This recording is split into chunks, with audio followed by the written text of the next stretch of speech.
தூத்துக்குடி செல்லும் சார், தனிப்பட்ட வகையில் நான் ரொம்ப கடுமையாக திரு அண்ணாமலை விமர்சித்து நிறைய கட்டுரைகள் எல்லாம் எழுதியிருக்கிறேன். ஆனாலும் பாரதிய ஜனதா கட்சிக்கு அண்ணாமலை அப்படிங்கிற ஒரு லீடர் வேணும் அப்படிங்கிறதுல எனக்கு ஒரு அபிப்பிராயம் இருக்குது. ஏன்னா ஓரளவு விபரம் தெரிந்த ஒரு மனிதர், இளைஞர்கள் ஓரளவு அவரால் ஈர்க்கப்படுகிறார்கள் அந்த பார்ட்டியில் அப்படின்ட்டு.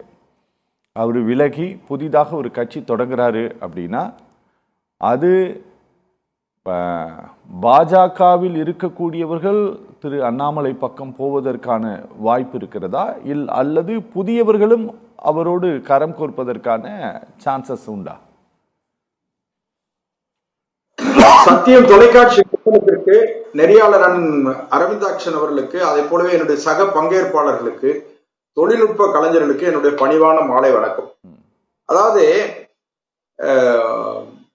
திரு அண்ணாமலை அவர்கள் ஒரு ஐபிஎஸ் அதிகாரியாக இருந்து அரசியல் இயக்கத்துல திரு ரஜினிகாந்த் அவர்கள் கட்சியை தொடங்குவதாகவும், அந்த தொடங்கினால் அவருக்கு அந்த கட்சிக்கு ஒரு எதிர்கால அடையாளமாக, அந்த ஆட்சி அதிகாரத்திற்கான அடையாளமாக அண்ணாமலை அவர்கள் அறியப்பட்டார்கள். அது எல்லாருக்கும் தெரிஞ்ச விஷயம்தான்.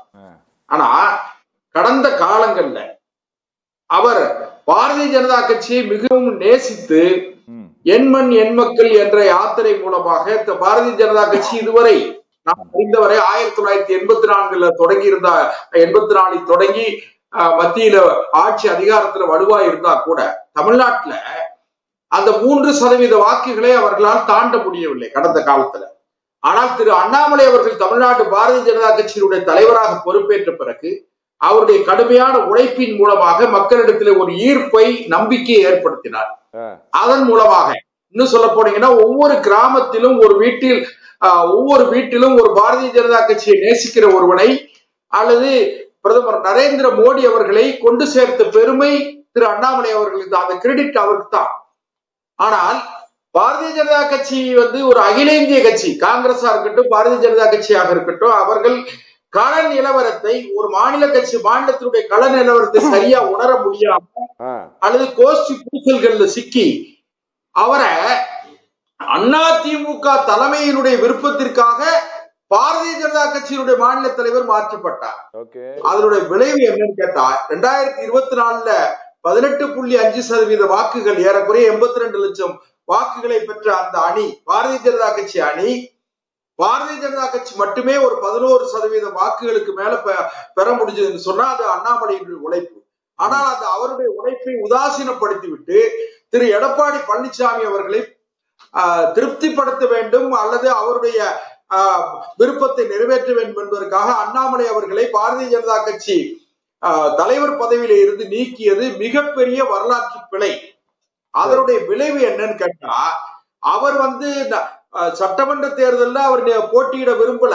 சட்டமன்ற தேர்தல் தொடங்குவதற்கு முன்பே அவர் கடிதம் எழுதிட்டார், நான் இந்த சட்டமன்ற தேர்தலில் போட்டியிட விரும்பலன்னு சொல்லி அவர் கடிதம் எழுதிட்டாரு.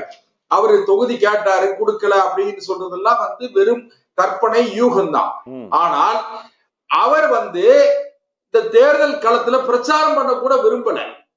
ஆனாலும் கூட அந்த கட்சியினுடைய தலைமையை கேட்டுக்கொண்டதனுடைய காரணமா அவர் பிரச்சாரம் பண்ணாரு. அவர் பிரச்சாரம் பண்ணியுமே எடுபடல. இன்னைக்கு பாரதிய ஜனதா கட்சியினுடைய வாக்கு வங்கி வெறும் 2.9% ஆயிடுச்சு. அதனால பாரதிய ஜனதா கட்சியை இனி மரியாதைக்குரிய அண்ணாமலை அவர்களே தலைமையேற்று நடத்தினா கூட அந்த கட்சியை தூக்கி நிறுத்த முடியாது. நான் அறிந்தவரை ஒரு 4-5 மாதத்துக்கு முன்பு கூட அவர்கிட்ட நான் பேசுற அடிக்கடி தொடர்பு கொள்ளக்கூடிய வாய்ப்பு உள்ளவன். அந்த வகையில நான் பேசும்போது சொன்னேன், அண்ணன் நீங்க நிக்காதீங்க, நின்னா உங்களை தோக்கடிப்பாங்க, நின்றாதீங்கன்னு சொன்னவன்ல நான் ஒருத்தன்.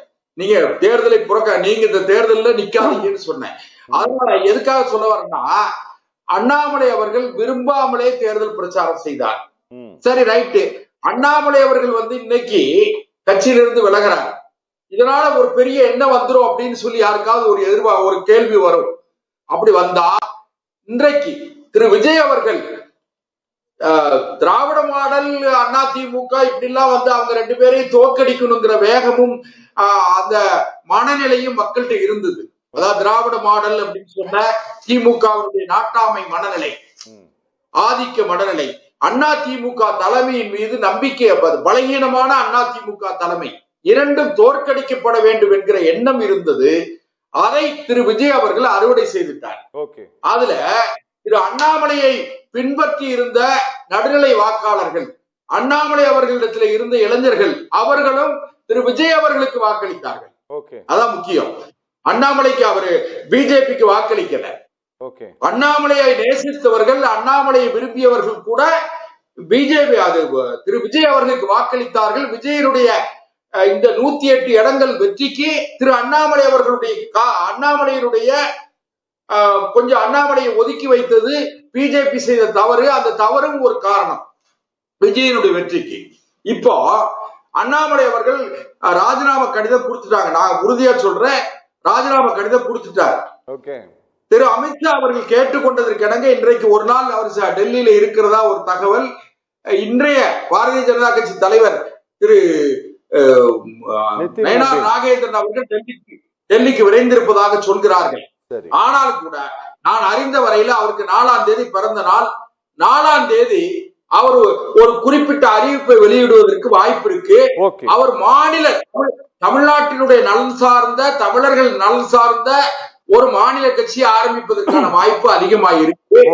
அதனால அது எப்படி இருக்கும்னு நான் நினைக்கிறேன்னு கேட்டீங்கன்னா, திரு விஜய் அவர்களுடைய பலகீனம், திரு விஜய் அவர்களுடைய கட்சியை சார்ந்தவர்கள் செய்கிற தவறுகள், இதையெல்லாம் நாளைக்கு கேள்வி கேட்கக்கூடிய இடத்துல ஒரு படித்தவர், நீங்களே முன்னுரையில குறிப்பிட்ட மாதிரி படித்தவர், விவரம் தெரிந்தவர், அப்படிப்பட்ட ஒருவர் வேண்டும், ஒரு மாற்று வேண்டும் என்று மக்கள் எதிர்பார்க்கிறார்கள். அந்த இடத்தை திரு அண்ணாமலை அவர்கள் இட்டு நிரப்புவார்கள் என்று நான் நம்புகிறேன்.